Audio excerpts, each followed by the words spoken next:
In St. Joseph, Missouri, a woman's worth was weighed in two things: her family name and her ability to bear a son. For 24-year-old Jessie Mayfair, both scales were empty. A childhood fever had left her barren, a whispered disgrace in a town that worshipped legacy. So when the town's venomous queen, Beatrice Carmichael, arranged her marriage, it wasn't kindness. It was a joke of magnificent cruelty. She was sending the infertile bride to a reclusive cowboy in the Wyoming wilderness, a man whose only request was a wife to fill his empty world with children. The whole town waited for Jessie to come crawling back, broken and shamed. They never imagined she'd return. Not like this. Not with a child in her arms and a secret that would burn their entire world to the ground. The whispers were the bars of Jessie's gilded cage. They had started 8 years earlier, after a fever stole a month of her life. The town doctor, a man whose hands always smelled of whiskey and regret, had declared her womb a scorched garden. From that day on, she was just the barren Mayfair girl, a beautiful, empty vase. Her father, a merchant drowning in debt, saw her as an asset he could no longer sell. And the architect of her humiliation was Beatrice Carmichael.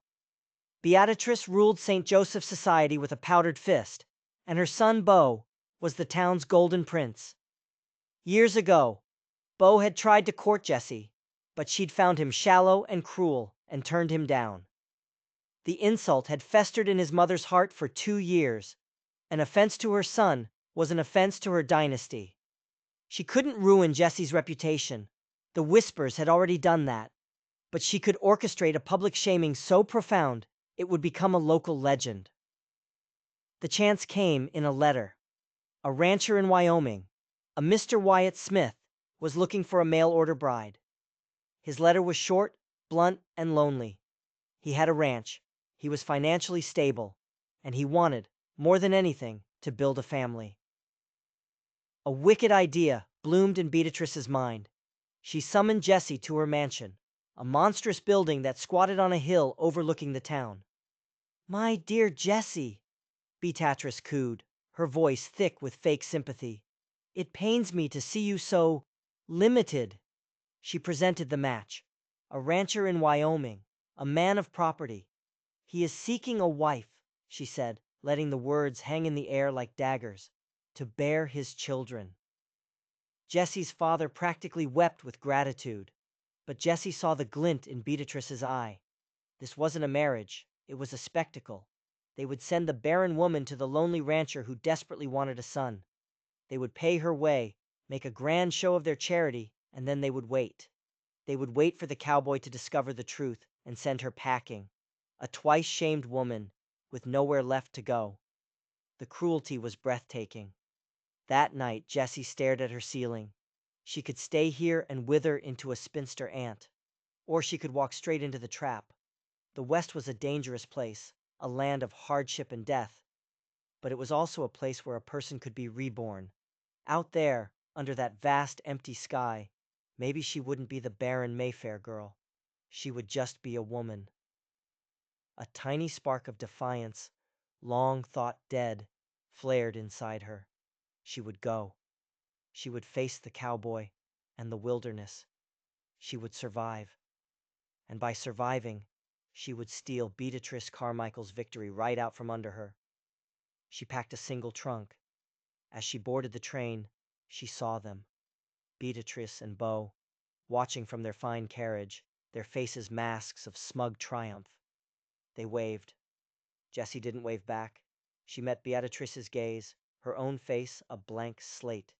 Then she turned toward the setting sun, toward the terrifying, promising emptiness of the West. The cage door was open. She was flying directly into the heart of the storm. The train ride was a 3-day assault on the senses. The clatter of the wheels was the new rhythm of her life, pulling her further and further from St. Joseph's suffocating rules. Green Missouri bled into the sun-scorched plains of Nebraska, then the stark, alien beauty of Wyoming. The world got bigger, and she felt smaller. From the train, a bone-jarring stagecoach took her to a place called Jericho Creek. It wasn't a town. It was a suggestion of one. A single muddy street with a general store, a saloon, and a handful of sad-looking houses. This was where she was to meet Wyatt Smith. She waited on the porch of the general store, her trunk at her feet, feeling the stares of the locals. These people were carved from a different wood than the folks back home. Their faces were leathered by wind and sun. Here, a person's worth wasn't in their bloodline. It was in the calluses on their hands. An hour later, a man on a dusty horse rode into town. He was taller than she'd expected, with shoulders that strained the fabric of his canvas shirt. He moved with a quiet, deliberate grace. His face looked like it was carved from the landscape itself. Strong jaw, straight nose, and eyes the color of faded denim that missed nothing. He wasn't handsome like Beau Carmichael. He was formidable. "Miss Mayfair?" he asked. His voice was a low rumble, rough from disuse. "Mr. Smith," she replied, her own voice steadier than she felt. He just nodded, his eyes taking her in. Her city dress, her pale face, her soft hands. There was no judgment, only assessment. He loaded her trunk onto a pack mule, then helped her onto his horse, mounting behind her. The intimacy was shocking. She could feel the solid wall of his chest against her back, his arm a steady weight around her waist. They rode out of town in complete silence. The silence wasn't awkward. It was vast, natural. It was the language of this place, and he was fluent in it. After 2 hours, they crested a ridge, and he finally spoke, his voice close to her ear. "That's it," he said. "Solitude's End." The name was perfect. A small, sturdy cabin sat in a valley, utterly alone. A barn, a corral, and the cabin were the only signs of human life for as far as the eye could see. The raw, brutal beauty of it terrified her, and it captivated her. That first night, the silence in the cabin was thick enough to cut with a knife. He made a simple meal of salt pork and beans. They ate without a word. Jessie knew she couldn't start a life on a lie. The whole reason he'd sent for her was the one thing she could never give him. As he cleared the plates, she took a breath. "Mr. Smith," she began, "there is something you must know, something they failed to mention." He turned from the wash basin, his face unreadable. "Wyatt," he corrected her gently. "Wyatt," she repeated. "When I was a girl, I had a terrible fever. The doctor, he said it left me unable to have children." She braced herself. For the anger, the disappointment, the cold order to be on the next stagecoach east. This was it. The punchline of Beatrice's joke was about to land. Wyatt stood there for a long moment, drying his hands. He looked at her, then around the small empty cabin. Finally, his eyes met hers again. A flicker of something, sadness maybe, crossed his face, but it was gone in an instant. "The doctor said," he stated, his tone flat. "Doesn't mean he knew for certain." "He was quite sure," she insisted, wanting the painful truth to be clear between them. Wyatt shrugged. It was a simple, powerful gesture. "This land is hard, Jessie. It takes more than it gives. A wife who can stand by my side, who isn't afraid of the work. That has a value all its own. We'll face what comes, or what doesn't." He turned and banked the fire. "The bed is yours," he said, his back to her. "I'll take my bedroll by the hearth." And that was it. No rage, no cruel words. Just a quiet, stoic acceptance that was more shocking than any explosion could have been. Jessie stood in the middle of the room, the silence now filled with a strange, impossible hope. The cruelest joke ever told had been whispered into the vast Wyoming wilderness. And the wilderness hadn't even laughed. Life at Solitude's End was hard, relentless work. Her days were no longer measured by social calls and embroidery, but by the rising of bread and the mending of fences. Her muscles ached and her hands grew rough, but for the first time in her life, she felt truly useful. Wyatt remained a man of few words, but Jessie started to learn his language. It was a language of actions. Love wasn't whispered poems. It was the bucket of fresh well water he left by the door each morning so she wouldn't have to carry it. Respect wasn't a flowery compliment. It was the way he watched her, his quiet gaze missing nothing, as she learned to shoot the rifle he taught her to use. Not for sport, but for survival. The first time she brought down a rabbit for their stew, she saw a flicker of pride in his eyes that warmed her more than the fire ever could. In return, she brought a quiet softness to his harsh world.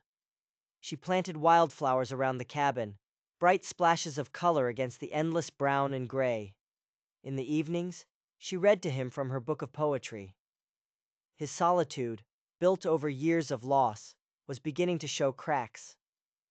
One night, he told her about his parents, killed in a raid when he was just a boy. He had built this ranch from nothing, on the land where they died. He hadn't sent for a bride just for an heir. He'd sent for one because the silence was finally becoming too loud to bear. They lived for months as partners, not as husband and wife. The distance between her bed and his bedroll on the floor was a respectful, unspoken agreement. But the space was shrinking. It was becoming charged with everything they hadn't said. She watched him work, the powerful grace of his movements, the quiet confidence he had in this wild land. He was a man of deep, quiet integrity, and she was falling in love with him. The change came with the first autumn rains. A cold, miserable drizzle fell for 3 days, trapping them in the cabin. The world shrank to the four walls of their tiny home. On the third night, the fire crackled, and the rain drummed on the roof. The silence between them was different. It wasn't empty anymore. It was full. Jessie put down her mending. She looked at him, truly looked at him, not as a husband by arrangement, but as the man who had shown her more kindness than anyone. "Wyatt," she said softly. He looked up from the harness he was oiling, his blue eyes catching the firelight. She didn't need to say anything else. She stood up, walked the few steps to his bedroll by the hearth, and lay down beside him. He froze, his whole body rigid with surprise. Then, slowly, tentatively, he turned to face her. He reached out a calloused hand and gently tucked a stray piece of hair behind her ear. He didn't speak. He didn't have to. He lowered his head and kissed her. It wasn't a kiss of passion, but of two lonely souls finally finding a safe harbor. It was a kiss of gratitude, of partnership. That night, Wyatt Smith did not sleep on the floor. In the quiet intimacy of their union, they weren't just a man and a woman bound by a contract. They were husband and wife. They were a family. The cruel joke from St. Joseph was now just a distant, powerless ghost. The first Wyoming winter was a monster. The sky turned to lead, and the wind had teeth. Wyatt had warned her that a blizzard here wasn't just snow, it was a living thing that could swallow you whole. In mid-January, the monster came. It started with an eerie stillness. Then, the first flakes began to fall. Within an hour, it was a blinding, horizontal torrent of white. The wind howled like a pack of wolves. Wyatt had been out since dawn, checking on a part of his herd that had wandered up the valley. He'd promised to be back by noon. Noon came and went. Jessie stood by the cabin window, her heart a cold knot of fear. She couldn't see 10 feet. The world had been erased. By late afternoon, panic began to set in. She kept the fire roaring, a lone beacon against the storm. As dusk fell, turning the swirling white to an inky, terrifying black, she heard it. At first, she thought it was the wind, a trick of the storm, but then it came again. Faint, high-pitched, and horrifyingly human. It was a cry. She grabbed Wyatt's heavy buffalo coat, tied a rope around her waist, and secured the other end to the cabin door. It was a fool's errand. To step outside was to risk being lost forever, just feet from safety. But she couldn't ignore that sound. She opened the door, and the storm lunged at her, a physical blow of wind and ice that stole her breath. She followed the sound, a desperate, wavering cry that was getting weaker. 30 yards from the cabin, she found them. A woman, barely a girl, was slumped against a rock, her clothes frozen stiff. Her face was blue, and bundled in her arms, wrapped in a threadbare blanket, was a baby. The woman's eyes fluttered open. They were filled with terror and a fierce primal love. "Please," she whispered, her voice a fragile crackle. "My boy, Thomas." "We have to get you to the cabin!" Jessie shouted over the wind. The woman shook her head, a small, final gesture. "Too late for me!" With impossible strength, she pushed the infant towards Jessie. "Take him! Please!" Her frozen fingers fumbled with a small silver locket around her neck. Give! Give this to him! She gasped. So he knows. Her voice trailed off. Her last breath was a white plume in the frigid air. And then she was still. For a second, Jessie was frozen. The wailing wind and the wailing baby, the only sounds in the universe. There was no time for grief. There was only survival. Clutching the baby to her chest, she used the rope to pull herself, hand over hand, back toward the faint glow of the cabin window. She stumbled inside and collapsed, the storm slamming the door behind her. She was half frozen, but her only thought was for the child. She unwrapped him. A boy, no more than a few days old, his skin frighteningly cold. She stripped off his wet things and her own soaked coat, wrapping him in a dry blanket and holding him close, trying to warm him with her own life. She managed to get a few drops of warm milk into him. Slowly, miraculously, his crying subsided. She had just settled him into a crate she'd lined with a wool shawl when the cabin door burst open. It was Wyatt, covered in ice, his face rimmed with frost, but alive. His exhausted eyes scanned the room, and then they fell on the makeshift cradle by the fire. He stared, his face a mask of utter disbelief. He looked from Jessie's pale, shocked face back to the crate. He walked over slowly and looked down at the sleeping infant. He saw the silver locket Jessie had placed on the table. "Jessie," he asked, his voice a raw whisper, "what is this?" Tears she hadn't realized she was holding back began to stream down her face. "There was a woman," she choked out, "in the storm. She gave him to me. She called him Thomas. She died, Wyatt. She died right out there." Wyatt didn't speak. He reached into the crate. With a gentleness that seemed impossible for his large, rough hands, he lifted the sleeping baby. He held the infant against his chest, his calloused hand completely cradling the baby's tiny head. He looked down at the perfect, fragile face, and in the eyes of Wyatt Smith, the hard, lonely rancher at the edge of the world, Jessie saw a look of profound, heart-stopping wonder. The blizzard raged on outside, a monster trying to claw its way in. But inside the small cabin, the world was silent and still. And it had just become infinitely larger. For 2 more days, the blizzard held them captive. The world outside was a howling, white void. But inside, a new world was being born. The quiet, awkward spaces of their marriage were now filled with the demanding cries of an infant, the soft murmur of Jessie's lullabies, and the shared, weary whispers of 2 people learning how to be parents. Wyatt was transformed. The gruff, solitary man became a pillar of surprising tenderness. He would sit for hours by the fire, the baby, Thomas, asleep on his broad chest. He learned to change the boy's swaddling, his clumsy movements growing more confident each time. "You're a natural," he said to Jessie one afternoon, his voice filled with a quiet awe. "I'm terrified," she confessed. "I have no idea what I'm doing." "You saved his life, Jessie," Wyatt said, his gaze steady. "You walked out into that monster. That's not being terrified. That's being a mother." They became a team. When the storm finally broke, the world was reborn in crystalline white. The first thing they did was bury the boy's mother on a small hill overlooking the creek. Standing over the simple grave, Jessie holding Thomas, Wyatt spoke into the cold, clear air. "We don't know your name, ma'am," he said, his voice low. "But we thank you. We'll raise him right. He'll be a good man. You have my word." It was a vow. A promise to the dead woman, to each other, and to the child who was now, in every way that mattered, theirs. There was never a question of what to do next. Thomas belonged with them.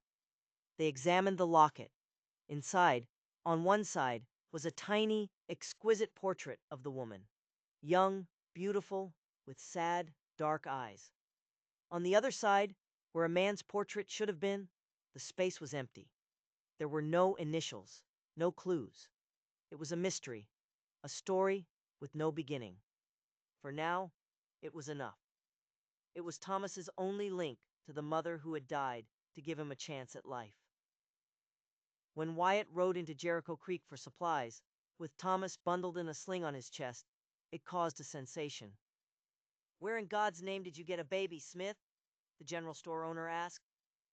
"Found him," Wyatt stated, his tone daring anyone to question it.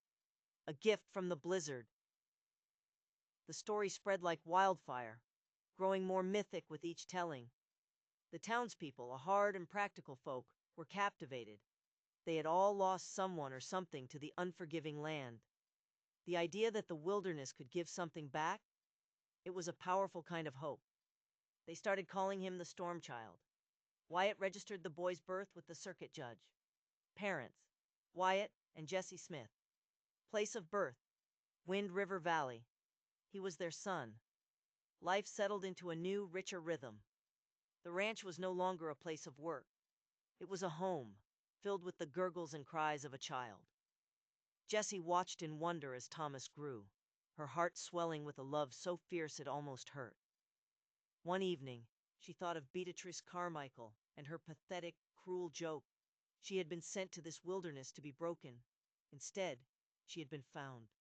She had been sent to a man who wanted a child she couldn't provide. And now, by some miracle of a storm, they had a son. The punchline of the joke had been twisted into the most beautiful blessing she could have ever imagined. The barren bride had a child. And in doing so, she had found everything. 2 years passed. The silence of solitude's end was a distant memory, replaced by the joyful chaos of a toddler. Thomas, or Tom as they now called him, was a force of nature. He had Wyatt's sturdy build and his mother's dark, soulful eyes. Wyatt and Jessie's partnership had deepened into a quiet, unshakable love. They were a family forged not by blood, but by a blizzard and a shared promise. The ghost of Jessie's past, the label of barren, had vanished completely. Here, in this valley, she was just a mother. One summer, they made a rare trip to Jericho Creek for the Founders' Day celebration. The town was bustling with unfamiliar faces, traders and travelers passing through. As Wyatt haggled with the blacksmith, Jessie took Tom into the general store. A portly man in a sweat-stained suit stood by the counter, complaining loudly. His voice had a nasal twang that was horribly familiar. As Jessie paid for a piece of candy, Tom reached up and tugged at the silver locket she now wore around her own neck, keeping it safe for him. The clasp came undone. The locket fell open in her palm, revealing the miniature portrait of the sad-eyed woman.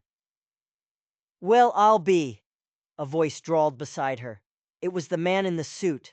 He was staring at the locket, his eyes wide with shock. A greasy smile spread across his face. "Pardon me, ma'am," he said. "Name's Edgar Schmidt.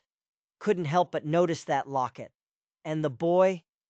My goodness, he has the Carmichael eyes." Jessie's blood ran cold.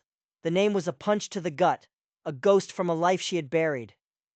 "I think you're mistaken," she said, her voice tight, snapping the locket shut. "No mistake," Schmidt insisted, his eyes gleaming with greed. "I'm a business associate of Mr. Beau Carmichael from St. Joseph. I'd know that locket anywhere. Belonged to a little servant girl who worked for the family. Caused a hell of a scandal, she did. Vanished one night. And that boy, he's the spitting image of Beau's grandfather." He leaned in closer, his voice a conspiratorial whisper. "Old Beatrice Carmichael's been turning over every stone looking for that girl and her babe. Seems the girl's grandmother left her a sizable inheritance, a trust that only passes to her blood kin. Beatrice doesn't give a damn about the child, you understand. But the money, well, that's a different story." Jessie felt the floor tilt beneath her. The dead woman in the snow. The sad eyes. The empty space in the locket where a father's portrait should be. It all slammed into place with horrifying clarity. Tom's mother had been fleeing from Beau Carmichael, the man who had fathered her child and then cast her aside. "You are mistaken," she repeated, her voice shaking. She turned to leave, but Schmidt grabbed her arm. "Now hold on. Finding this boy could be very profitable for the both of us. A wire to St. Joseph. Mrs. Carmichael would pay a handsome price for this information." Just then, Wyatt walked into the store. He saw it all in an instant. The terror on his wife's face, the stranger's hand on her arm. Wyatt's calm face darkened into a thundercloud.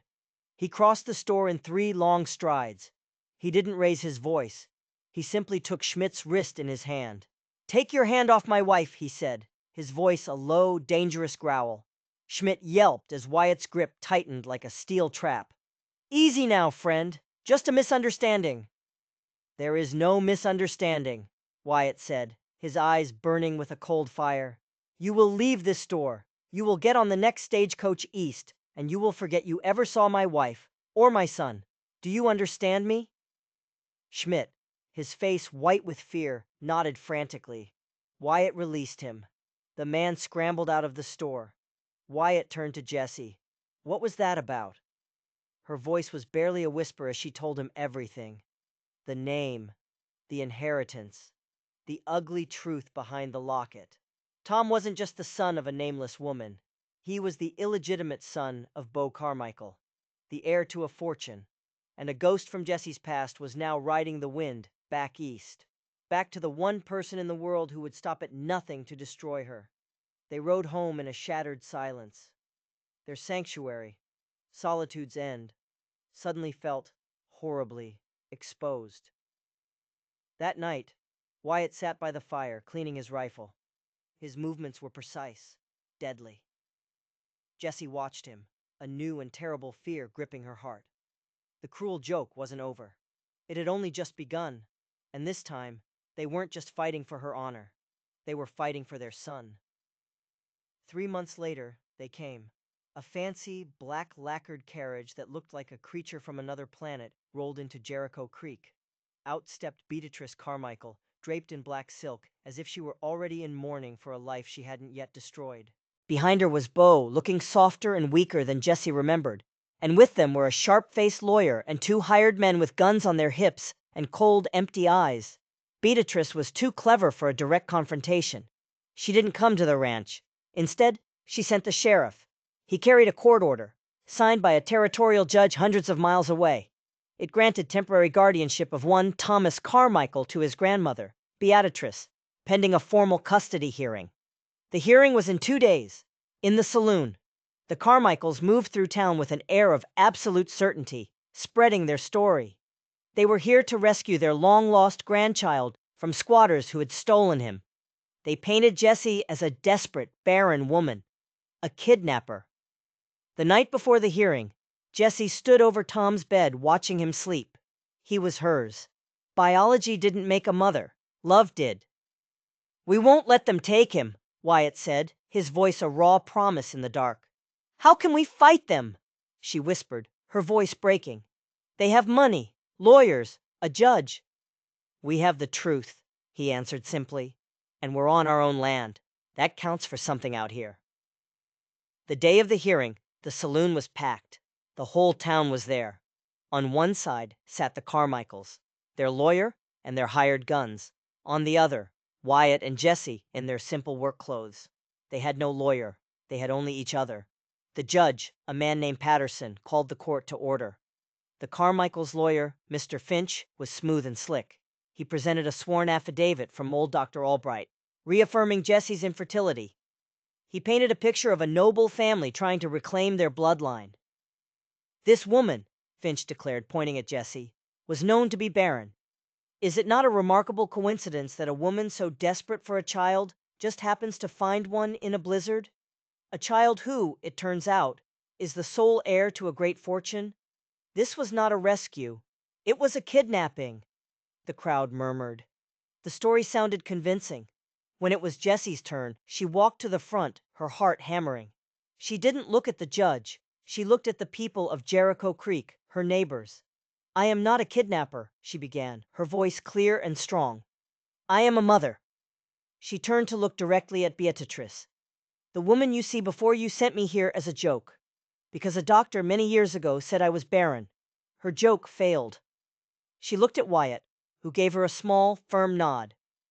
2 years ago, in the worst blizzard this valley has ever seen, I walked out into that storm. I found a dying woman. With her last breath, she gave me her son, and she gave me this." Jessie held up the silver locket. Mr. Finch would have you believe this is proof of their claim. It is, but not in the way they think. She walked to the judge's table and opened the locket. They speak of the portrait of Thomas's mother, but they never mention the other side, the empty side, where the portrait of a loving father should be. She turned and stared at Beau Carmichael, who suddenly found the floor very interesting. Why is it empty, Mr. Carmichael? Is it because you seduced a servant in your mother's house, and when she told you she was with child, you were too much of a coward to claim her? Is that why you cast her out? Beau's face went white. Lies! Slander! Beatrice shrieked, shooting to her feet. It is not slander! Jessie's voice rose, filled with a righteous fire. There is more! She reached into her pocket and pulled out a small, folded piece of oilskin. This was tucked into the baby's blanket. It is a letter. She began to read. It was from Tom's mother, written to her unborn child. It spoke of her love for a man who had promised her everything and then abandoned her. It spoke of his cruel mother, who had threatened her and forced her to flee. It named Beau Carmichael. It described his cowardice, her heartbreak, and her final prayer that her son would grow up to be a better man than his father. A stunned, heavy silence fell over the room. Judge Patterson cleared his throat, his gaze like flint. Mr. Carmichael, is this letter a forgery? Beau couldn't speak. He just stared at the floorboards, the picture of guilt. The judge slammed his gavel down. This court recognizes the boy may be the biological issue of Mr. Carmichael. However, it is abundantly clear he abandoned both the mother and the child. Mrs. Smith risked her life to save this boy. Mr. and Mrs. Smith have given him a loving home. To remove him would be an act of profound cruelty. Custody is granted, fully and permanently, to Wyatt and Jessie Smith. The boy's inheritance will be placed in a trust, managed by this court until he comes of age. Now get out of my town. Beatrice Carmichael let out a sound that was half screech, half sob. Her grand, final, vicious joke had not only failed, it had exploded in her face, exposing her family's rotten core for the entire world to see. The people of Jericho Creek erupted in cheers. The Carmichaels, disgraced and defeated, retreated through a crowd of hostile faces. As Beatrice climbed into her carriage, she met Jessie's eyes one last time. There was no triumph in Jessie's gaze, only quiet, unshakable strength. The barren bride hadn't just come back with a child, she had come back with a family, a community, and a victory so complete it had ground the Carmichael dynasty into dust. As the carriage disappeared in a cloud of Wyoming dirt, Wyatt pulled his wife and son close. The reckoning was over. They had won. They were home. And so, the story of Jessie and Wyatt Smith became a legend in the High Plains, a testament to the idea that a family isn't about the blood you share, but the courage you show and the love you build with your own two hands. The cruelest joke ever told became the foundation of their greatest joy, a powerful reminder that sometimes the harshest wilderness is where the strongest souls are forged. Thank you for joining us for this incredible story of resilience and frontier justice. If you were moved by Jessie's journey, please show your support by hitting that like button, sharing this video with someone who loves a great story, and subscribing to our channel for more tales from the heart of the American West. Your support helps us keep these legends alive. Click that notification bell so you won't miss our next adventure.